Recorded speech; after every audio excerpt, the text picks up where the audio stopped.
Sinisa Mihajlovic, the best free kick taker in his Serie A history, a brutal defender with a wonderfully classy left foot.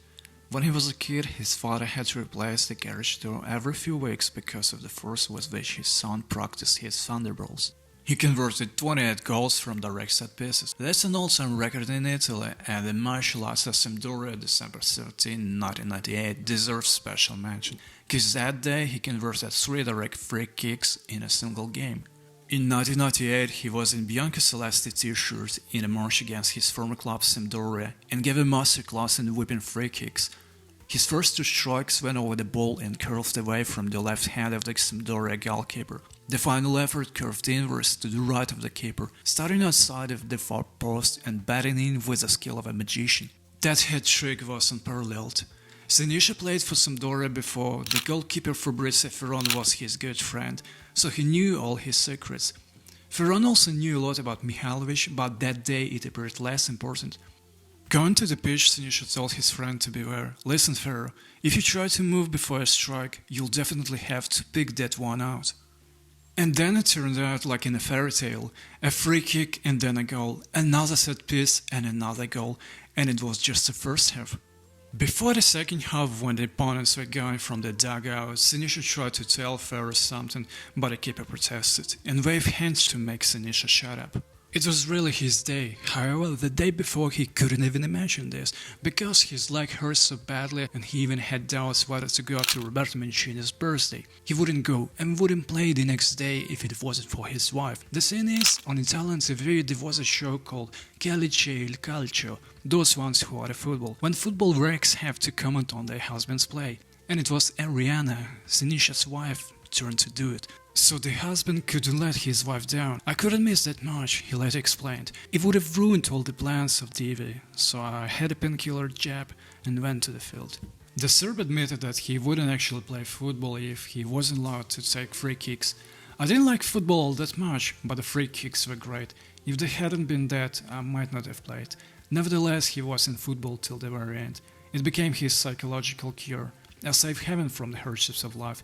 It was football that helped him get through the war in former Yugoslavia and his personal battle with terminal cancer that he eventually lost.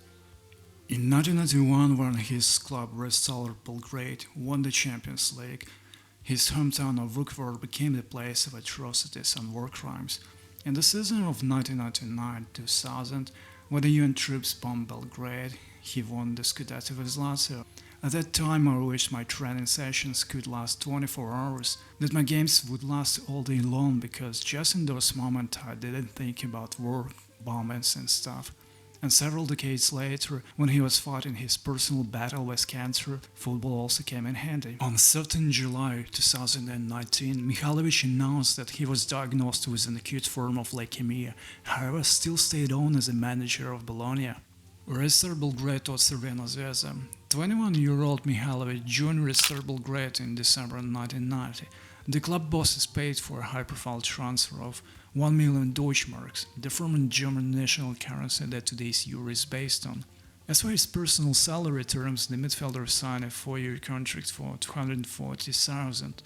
Plus the club bought him Mazda 223F and 3-bedroom apartment in Belgrade. A fullback and free-kick specialist, Mihajlovic was a member of the Red Star Belgrade or Serbian Zvezda team that won the Champions League, that back then was still officially called Champions Cup. And yes, it was a time when money didn't decide everything in football. Small clubs from Eastern Europe like Red Star or Steaua Bucharest could compete against the likes of Real Madrid, Barcelona, Bayern Munich or Man United. The Champions League triumph. His most memorable moment of his youth came in the European Cup semi-final return leg versus Bayern Munich. In a man of the match performance, Mihajlovic scored both Red Star goals, the free-kick opener as well as the dramatic injury time winner on the shot that deflected off the Klaus Augenthaler. A game that ended in 20 of the most astonishing minutes of football ever played, a must-pitch innovation. In the final, Red Star defeated Olympique de Marseille on penalties after a 0-0 draw at full-time, with Mihajlovic being one of the shootout scorers. Over 20 years later, in 2011, talking to a French football magazine about a famous win in Bari, Mihajlovic said, That final is still very vivid in my memory. I think it was the most boring final match in the European Cup history. Few hours before the match, 7 of us were shown tapes with Olympic matches. I remember Luka Petrovic telling us, if we attack them, we'll leave ourselves open for counterattacks. To which I asked, so what do we do then? When you get the ball, give it back to them. So we spent 120 minutes on the pitch without practically touching the ball. The match went on penalties. Manuel Amoroso failed to convert his, whereas we converted all 5. Had we approached the match with a attacking mentality, we probably would have lost. Not because Olympic were necessarily better than us, but because the players were used to playing big matches like this one. We had a squad full of 21, 22 and 23-year-old kids. Roma. In summer 1992, Mihajlovic ended up going to Roma for a reported 8.5 billion Italian liras, or $5.9 American transfer fee.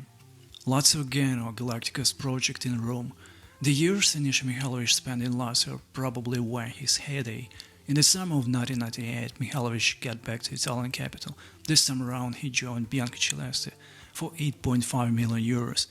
It was sort of a Galacticos project in Rome under Swedish head coach Sven-Göran Eriksson.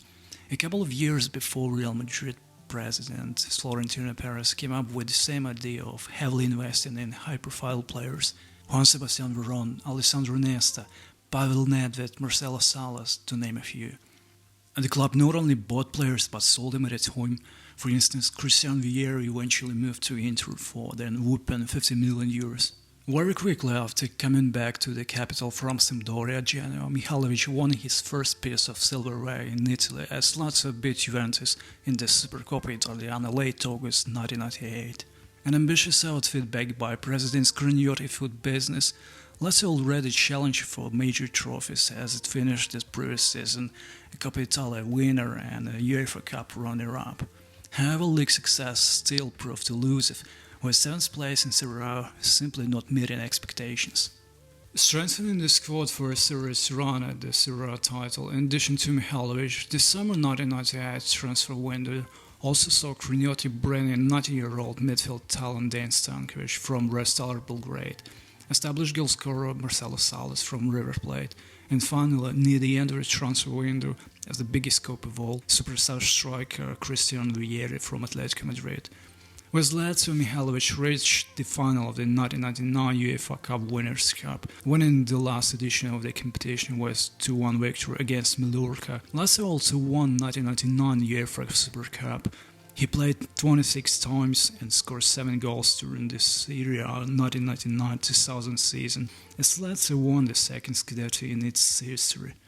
His coaching career wasn't that good in terms of storytelling compared to the stories he wrote on the pitch with his marvelous left foot.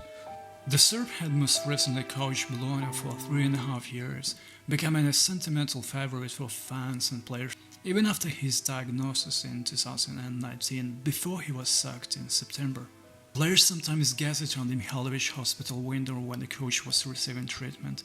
A powerful defender, a mercurial set-piece taker, passed away December 16, 2022, aged just 53.